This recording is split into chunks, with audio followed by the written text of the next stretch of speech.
the wind sensor with a Captain 6. What does a wind sensor do with a Captain 6? It measures the wind, and it can keep your vents from flying off when it's windy. Or actually, it just shuts them when it's windy. It'll allow you to monitor the wind speed, and I'll show you how to set it up and all your settings. So right now, the controller only shows 71 degrees because it's not, the wind sensor is not enabled. We go scroll down through to, here we go, P29, wind sensor used.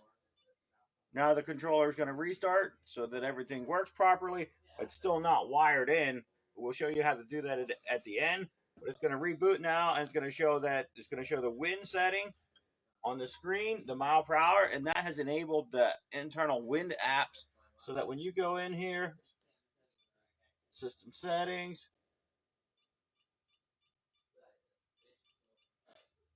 here we go, high wind vents. Which vent you want to close. So this right now it's set up for 3 vents. You can have 0 equals none. No vents are going to close. 1 equals vent 1 only. 2 equals vent 1 and 2. So it just which vent you want to close, and we're going to select 2. So it's going to do 1 and 2. Hit save. So the high mile per hour is set to 53. I'm going to change that down to 22 miles an hour.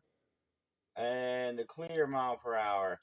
So this has to be less than the wind override clear has to be less. So at 22 miles an hour, it's going to shut the vents, and at 14, it's going to reopen them. So that's all for the wind. That's the only thing that the Captain series does. So this applies to the Captain 6, 8, and 10.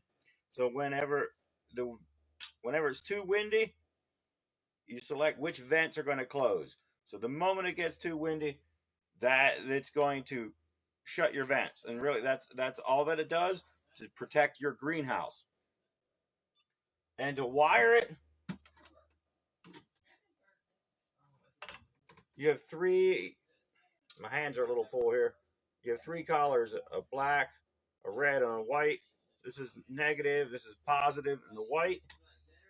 And you wire it in here, and we'll put a sheet on the screen. It'll be real easy.